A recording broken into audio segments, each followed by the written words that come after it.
अवधूत चिंतन श्री गुरुदेव दत्त श्री स्वामी समर्थ. माझ्या चॅनलमध्ये तुमचं सगळ्यांचं मनापासून खूप खूप स्वागत, आभार.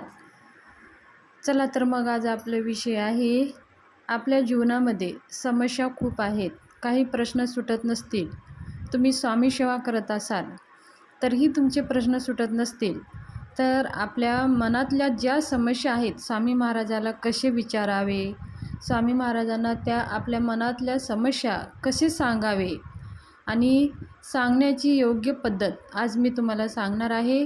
तुम्ही हे करून पहा, नक्की स्वामी महाराज तुम्हाला अनुभव देणारच आणि नक्की तुम्हाला मार्गदर्शन मिळेल. स्वामी महाराज स्वतः सांगितलेले आहेत, मी गया नाही जिंदा हूँ. आपण स्वामी महाराजाला मनाने भावाने जर आपण स्वामी महाराजाची सेवा केली आणि आपले प्रश्न स्वामी महाराजाजवळ ठेवले तर नक्की स्वामी महाराज त्याचं मार्गदर्शन आपल्याला करतातच. तुम्ही खूप दिवसापासून स्वामी सेवा करत आहात किंवा तुम्ही आता नवीन स्वामी सेवा करत आहात, पण भाव आपल्या मनामध्ये हवा आहे, श्रद्धा हवी आहे, स्वामी महाराजावर विश्वास हवा आहे. स्वामी सेवा करत असताना स्वामीवर शंका करणं अजिबात कामा नये. त्याचबरोबर मेहनत करणं आणि प्रामाणिकपणे राहणं हेच काम आहे. तर आपल्याला काय करायचं आहे, स्वामीला आपले प्रश्न सांगण्यासाठी तर आपल्याला आपल्या घरामध्ये स्वामी महाराजांचं फोटो किंवा मूर्ती असायलाच हवी आणि दररोज स्वामी महाराजांची आपल्याकडनं सेवा झालीच पाहिजे. 11 माळी 3 अध्याय श्री स्वामी समर्थ सारामृतांचं आणि तारक मंत्र हे जप आपल्याला नित्यसेवामध्ये ठेवायचं आहे. दररोज स्वामी महाराजांची पूजा करून धूपदीप वाळून नैवेद्य आरती झालीच पाहिजे. सकाळ संध्याकाळ आपल्या महाराजांची आरती झालीच पाहिजे. ही सेवा तर आपल्याला नित्य करायचीच आहे. आता स्वामी महाराजांना आपल्या मनात प्रश्न सांगायचा आहे किंवा आपलं एखादी कार्य आपण करत आहात, ते कार्य आपल्यासाठी योग्य आहे का अयोग्य आहे हे आपण स्वामी महाराजांना कसं विचारणार. स्वामी महाराज आपल्याला साक्षात असं येऊन तर बोलणार नाहीत, तर त्यासाठी आपल्याला काय करायचं आहे, आपल्या मनातल्या, आता समजा तुम्हाला एखादी घर घ्यायचं आहे, तर स्वामी महाराजांना कसं विचारणार की स्वामी महाराज आता ह्या वेळेमध्ये जर मी घर घेतलं तर माझं होईल का, किंवा ते घर मला चांगलं भेटेल का. किंवा तुम्ही एखादी व्यवसाय करणार आहात, तर व्यवसाय करत असताना स्वामी महाराजांना कसं विचारणार स्वामी महाराज की मग ह्या व्यवसायामध्ये माझं फायदा आहे का नुकसान आहे, कसं होणार. तर आपल्याला काय करायचं आहे, स्वामी महाराजाला हे प्रश्न विचारण्यासाठी आपल्याला स्वामी महाराजांची पूजा करून घ्यायची आहे, आसन घ्यायचं आहे आणि कोरे 2 पेपर घ्यायचे आहेत आणि दोन्ही पेपर एकाच साईजचे असावे आणि आपल्याला एक लाल पेन घ्यायची आहे आणि लाल पेन घेऊन त्या दोन्ही पेपरावरती एकच प्रश्न लिहायचा आहे. म्हणजे आता समजा तुम्ही कोणतं नवीन व्यवसाय सुरू करत आहात किंवा तुमच्या मनात सारखं जोडीदार हवं आहे, कोणत्याही समस्या असू द्या, पण एकच समस्या त्याच्यावरती आपल्याला लिहायचं आहे. स्वामी महाराजांना आपल्याला प्रश्न विचारायचा आहे आणि स्वामी महाराज आपल्याला ते उत्तर हो का नाही ह्या उत्तरामध्ये आपल्याला ते देत असतात. तर आपल्याला काय करायचं आहे, त्या दोन्ही पेपराची साईज एकाच साईजची असावी आणि त्याच्यावरती आता समजा आता तुम्ही नवीन व्यवसाय सुरू करणार आहात, तर वरती लिहायचं आहे श्री स्वामी समर्थ आणि मग खाली लिहायचं आहे की तुमचे प्रश्न. आता मी व्यवसाय सुरू करणार आहे स्वामी महाराज, माझा व्यवसाय योग्य रीतीने चालेल का आणि ते मी करू का नको, असं म्हणायचं आहे आणि नमस्कार म्हणून लिहायचं आहे स्वामी महाराजांना. मग खाली होय असा एक शब्द लिहायचा आहे आणि दुसऱ्या पेजवर तोच प्रश्न लिहायचा आहे, नाही म्हणून लिहायचं आहे. जसं पहिल्या पेपरवर प्रश्न लिहिलेला आहे तिथं खाली होय म्हणलं आणि दुसऱ्या पेजवरती नाही म्हणलं.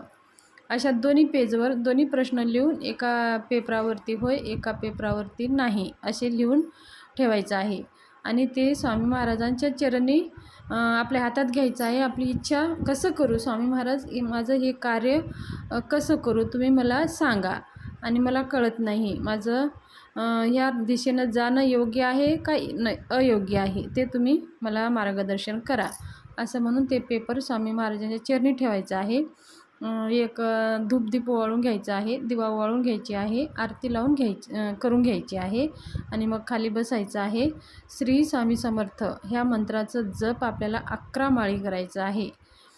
समजा 11 माळी तुमच्याकडे जमत नसेल तर घडी लावून 5 मिनटं तर आवर्जून श्री स्वामी समर्थ, श्री स्वामी समर्थ, श्री स्वामी समर्थ ह्या मंत्राचं जप आपल्याला करायचं आहे. आता ते जे काही प्रश्न लिहिलेला आहे ते प्रश्न स्वामी महाराजांना असंच आपल्या मनामध्ये स्मरण करून ते प्रश्न काय करायचं आहे ते विचार असं आपण मनातली एक भावनेनं विचारायचं आहे आणि ते आपलं काम होत आहे आणि ते चांगलंच होत आहे अशी भावना ठेवून आपण ते जप करायचं आहे. तुम्ही 11 माळी करू शकता किंवा घडी लावून 5 मिनटं जप करू शकता. आणि मग आपल्याला ती सेवा 11 माळी जप आपली पूर्ण झाली तर मग आपल्या घरातल्या जे छोटे मुलं असतात, छोटे मुलं असतील तर ते थोडे वेळ राहू द्यायचं आहे. थोड्या वेळानंतर एक अर्धा तासानंतर ते पेपर छोट्या मुलांना उचलायला सांगायचं आहे. दोन्हीपैकी एक पेपर उचलायला सांगायचं आहे. छोटे मुलं नसतील तर आपणच त्या घडी घालून ठेवलेलं पेपर घ्यायचं आहे आणि त्याला खालीवरी असं करून स्वामी महाराजांचं स्मरण करून एक पेपर आपल्याला खोलायचा आहे. मग आता त्या एका प्रश्नामध्ये एकावर आपण होय लिहिले आणि एकावर असं नाही लिहिलेलं आहे आणि एक पेपर ते आपल्याला भेटणारच आहे. जर तुम्हाला होय जर पेपर तुम्ही उघडला तर तुमचं कार्य यशस्वीपणे पूर्ण होईल. जर नाही असं जर आला तर बघा त्या कार्यामध्ये कुठं कुठं अडथळा येईल. हे 75% लोकांना अनुभव आलेला आहे. आणि हे बघा हे असं नाही काय करतात लोक अंधविश्वास आहे असं नाही. हे महाराजांचं कौल असतं, हे महाराजांचं दिलेलं मार्गदर्शन असतं. तर हे विश्वास ठेवून करायचं असतं. ते हे करून पहा, तुमचे प्रश्न स्वामींना विचारा आणि त्या मार्गाने तुम्ही चला, म्हणजे तुमचं मार्ग योग्यरीत्या चालेल. आणि त्याच्यानंतर आता आपल्याला जर समजा होय असा प्रश्न स्वामींनं दिलेला आहे तर मग आपण काय करतो, स्वामी सेवा करायची सोडून देतो. पण नाही, स्वामी सेवा नित्य करायची आहे. जसं आपण उठून नित्य भोजन करतो तसं स्वामी सेवा नित्य करायची आहे. आता आपण गावाला गेलो, कुठं काय प्रवासामध्ये आहे तरीही तिथं श्री स्वामी समर्थ, श्री स्वामी समर्थ ह्या मंत्राचा अखंड जप ठेवायचा आहे. स्वामी समर्थ सारामृतांचे 3 अध्याय आपल्याला वाचायचं आहे. तारक मंत्र वाचायचा आहे. ह्या सगळ्या सेवा आपल्याला नित्य जीवनामध्ये ठेवायच्या आहेत. जीवनात कधीही आपल्याला अडथळे येणार नाहीत, अडचणी येणार नाहीत. जरी समजा आले तरी त्या स्वामी महाराजांच्या कृपेने ते अडथळे, दुःख, ते अडचणी ते सहज कमी होतात. स्वामी सेवा करणं म्हणजे स्वामींसाठी आपण सेवा करत नाही, आपण आपल्यासाठी करत आहोत.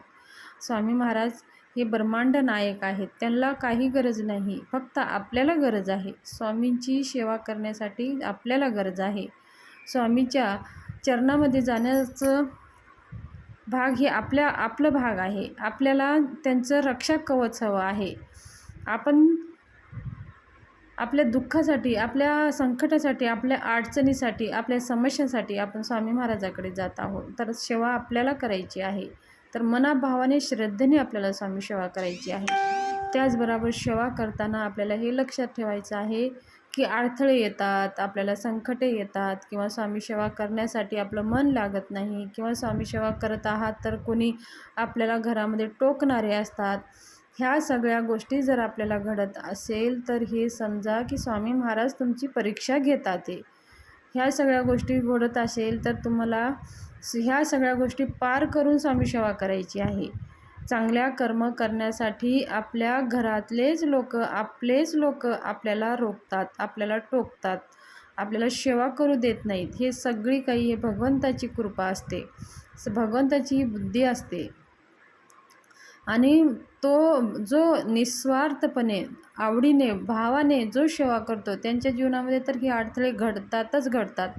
कारण का स्वामी महाराज जे कोणी सेवा करतो त्यांना हे अनुभव आलेलंच आहे. तर ही स्वामींची परीक्षा आहे.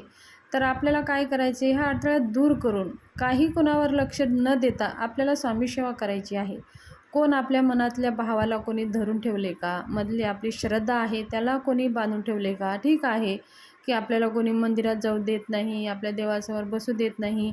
आपण ज्या अवस्थेमध्ये आहोत त्या अवस्थेमध्ये आपण स्वामीचं स्मरण करू शकतो, जप करू शकतो, स्वामीला आठवण करू शकतो, स्वामीला आपल्या डोळ्यासमोर स्वामींची मूर्ती आणून आपण स्वामीची कनेक्ट होऊ शकतो.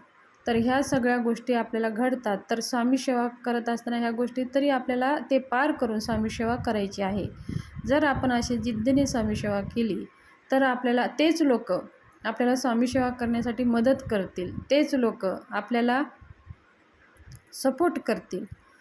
तर स्वामी सेवा कितीही संकट येऊ द्या, कितीही अडथळे येऊ द्या, पण स्वामी सेवा करण्यासाठी वर विश्वास कमी करू नका, स्वामीवर आपली भावना कमी करू नका, स्वामीवर शंका करू नका. आपलं जरी काही आपल्या मनासारखं घडलं नसेल तरीही स्वामीला कधीही विसरू नका. स्वामी हे आपल्याला योग्य वेळी योग्य निर्णय देत असतात. आपल्याला जे योग्य आहे तेच आपल्यासाठी होत असतं. तर ह्या सगळ्या गोष्टी स्वामी सेवेत असताना आपल्याला घडत असतात. तर ही स्वामी सेवाविषयी आपल्या मनातल्या जे काही प्रश्न कसे विचारावे त्याविषयी आज आपण या व्हिडिओमध्ये शेअर केलेले आहोत. माहिती जर आवडली असेल तर माझ्या चॅनलला लाईक करा, शेअर करा, सबस्क्राईब करा आणि व्हिडिओ जास्तीत जास्त ग्रुपमध्ये शेअर करा, म्हणजे स्वामीविषयी माहिती सगळ्यांना कळेल. धन्यवाद. शुभ दिवस जावो.